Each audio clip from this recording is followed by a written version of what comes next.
வணக்கத்துடன் இது இன்பா டாக்ஸ். இந்த இன்பா டாக்ஸ் என்கின்ற இந்த வலையொலியிலே நம்ம நிறைய விஷயங்களை குறித்து பேசிக்கிட்டு இருக்கோம்.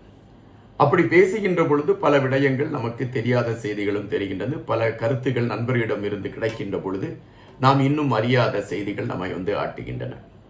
தற்பொழுது ஒரு பிரதான செய்தியாக கூட இது இருக்கலாம், அல்லது எதிர்பார்த்து கொண்டிருக்கக்கூடிய ஒரு செய்தியாக இருக்கலாம், அல்லது இது இப்பொழுது தேவையான ஒரு செய்தி என்கின்ற கணக்கீட்டில் இந்த செய்தியை நாம் எடுத்துக்கொள்ளலாம்.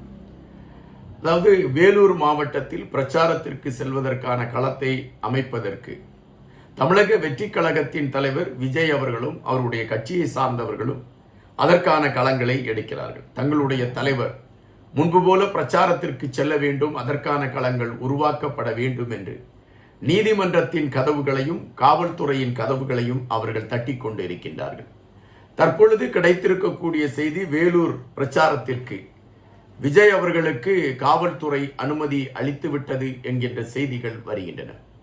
இதனை பட்டாசு வெடித்து கொண்டாடக்கூடிய களத்தில்தான் தமிழக வெற்றி கழகத்தை சார்ந்த தொண்டர்கள் இருக்கிறார்கள் என்பதுதான் பதிவு. இன்று விஜய் அவர்களுடைய பிரச்சாரத்தை மையப்படுத்திய செய்தியை முன்னெடுத்து வைப்பதா, அல்லது விஜய் அவர்கள் பிரச்சாரத்திற்கு கிளம்புகிறார் என்கின்ற பொழுது அவரை மையப்படுத்தி பயந்து கொண்டிருக்கக்கூடிய ஆளுங்கட்சிகளை மையப்படுத்திய கருத்துக்களை சொல்வதா என்கின்ற இருவேறு கேள்விகள் எழும்புகின்றன. 2 வருடங்களுக்கு முன்பாக விஜய் அவர்கள் தனி கட்சியை தொடங்குகிறார். அதாவது மக்கள் இயக்கமாக இருந்த அந்த இயக்கம் தமிழக வெற்றி கழகம் என்கின்ற களத்தோடு அந்த கட்சி மாற்றம் காண்கிறது. மாற்றம் கண்டு தமிழக வெற்றி கழகம் என்று கட்சியின் பெயரை அறிவித்தவுடன் முதல் சர்ச்சையை கிளப்பினார்கள். அது என்ன சர்ச்சை என்றால், வெற்றி கழகம், அதில் இக்கு இல்லை, தமிழ் பிழையை இவர்கள் செய்து விட்டார்கள், எனவே இவர்கள் தமிழக வெற்றி கழகம் என்று வைக்க முடியாது என்று சொன்னார்கள். உடனடியாக தமிழக வெற்றி கழகத்தின் சார்பில் அந்த எழுத்து பிழை சரி செய்யப்பட்டது. ஆணைக்கும் அடிசருக்கும் என்பதுதான் களம்.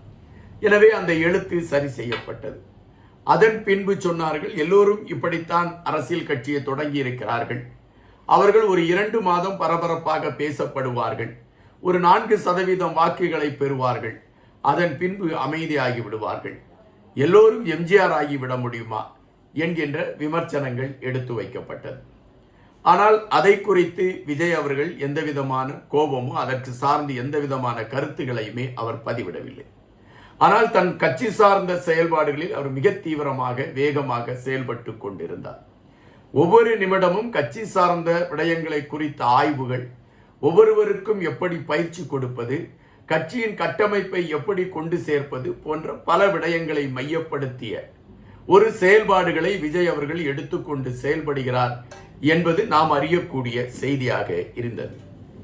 ஆனாலும் விமர்சனங்கள் தொடர்ந்து கொண்டுதான் இருந்தது. முதலில் 4% வாக்குகள் தான் கிடைக்கும் என்று சொன்னவர்கள் இப்பொழுது 24% வாக்குகள் கிடைக்கும் என்கின்ற ஒரு கணக்கீட்டை எடுத்து வைக்கிறார்கள். ஆளும் கட்சிக்கு ஜால்ரா அடித்துக் கொண்டிருக்கக்கூடிய ஊடகங்கள் விஜய் அவர்களுடைய கட்சிக்கு 23 24% கிடைக்கிறது என்று அவர்கள் வாயாலே ஒத்துக்கொண்டு இருக்கிறார்கள் என்றால் 33% தாண்டி விஜய் அவர்களுடைய கட்சி முன்னேறி இருக்கிறது என்பதுதான் பதிவு. வருகின்ற சட்டமன்ற தேர்தலில் அதிரடி மாற்றங்களை தமிழக வெற்றி கழகம் கொண்டு வரும் என்பதுதான் நாம் இப்பொழுது அறிய வேண்டிய ஒரு செய்தியாக இருக்கின்றன. தற்பொழுது விஜய் அவர்களுடைய பிரச்சாரம் மீண்டும் சூடுபிடிக்க தொடங்கிவிட்டது என்கின்ற செய்திகள் ஆண்டு கொண்டிருக்கக்கூடிய கட்சிகளுக்கு அனலை உருவாக்கி இருக்கிறது. படுக்கவும் முடியாமல், நிற்கவும் முடியாமல், நடக்கவும் முடியாமல் அவர்கள் ஓடுகின்ற ஒரு நிலைப்பாட்டு எடுக்கப்பட்டு இருக்கிறது.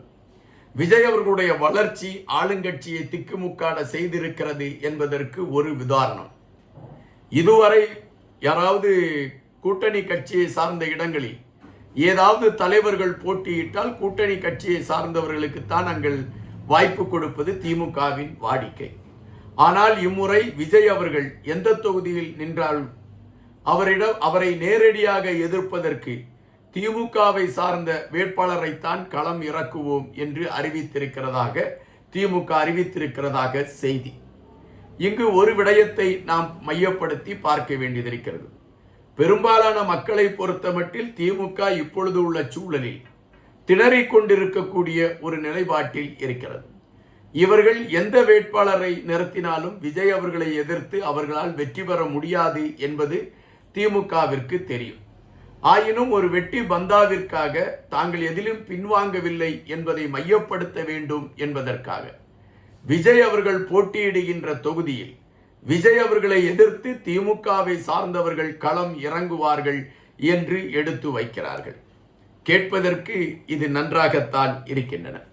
ஆனால் இன்றைய சூழலில் தமிழகத்தின் எப்பக்கம் திரும்பினாலும் எந்த கோணத்தில் நீங்கள் போய் பார்த்தாலும் மக்கள் மன்றத்தில் விஜய் என்கின்ற பெயர் ஆணித்தரமாக பதிவாகி இருக்கிறது என்பது ஒருபுறம் இருக்கக்கூடிய சூழலில் மக்களை பொறுத்தமட்டில் ஒரு மாற்றத்திற்கான அரசியலை எடுத்துக்கொண்டு ஒரு நேர்மையான அரசியல்வாதியாக விஜய் அவர்கள் வந்திருக்கிறார் தவமாக என்கின்ற நினைப்போடு அவர்கள் விஜய் அவர்களை வரவேற்கக்கூடிய களங்களை எடுத்திருப்பதை நாம் கண்கூடாக பார்க்க முடிகின்றது.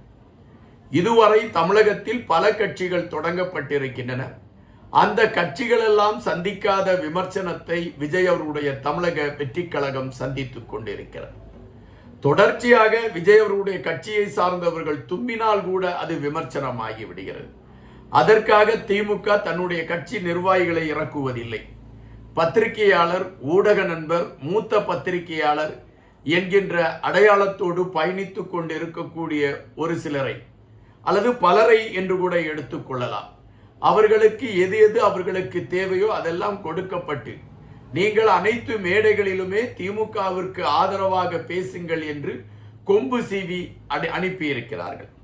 அப்படி என்றால் விஜய் அவர்களுடைய கட்சி தங்களுக்கு ஒரு பெரிய தாக்கத்தை ஏற்படுத்தவில்லை என்றால் எந்த கணக்கீட்டில் இந்த கொம்பு சீவலை திமுக எடுத்துக்கொண்டு இருக்கிறது என்கின்ற கேள்விகள் எழும்புகின்றன. தற்பொழுது விஜய் அவர்களுடைய தமிழக வெற்றி கழகம் கட்டமைப்புகளில் ஒரு நேர்த்தியான கட்டமைப்புகளை உருவாக்கி இருக்கிறது என்றும் சுமார் 3 லட்சத்திற்கு அதிகமானவர்கள் பதவிகளை பெற்றிருக்கிறார் என்றும் இரவு பகல் பாராது கழகத்தின் பொதுச் செயலாளராக இருக்கக்கூடிய புஜியானந்த் அவர்கள் கடுமையாக உழைத்து அதற்கான நகர்வுகளை செய்து கொண்டிருக்கிறார் என்கின்ற செய்தி வருகின்றன. தற்பொழுது அதுபோன்ற ஒரு தகவலும் இப்பொழுது வந்து கொண்டிருக்கின்றன.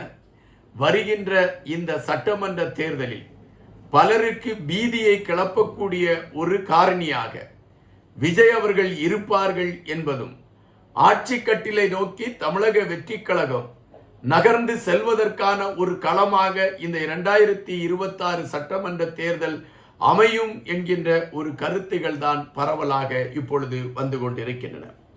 அப்படி என்றால் மே மாதம் 2026 ஆண்டு தமிழகத்தின் முதலமைச்சராக ஜோசப் கென்னடி சந்திரசேகர் என்கின்ற விஜய் அவர்கள் பதவி ஏற்பார் என்பதாகத்தான் வருகின்ற செய்திகள் உறுதிப்படுத்துகிறது.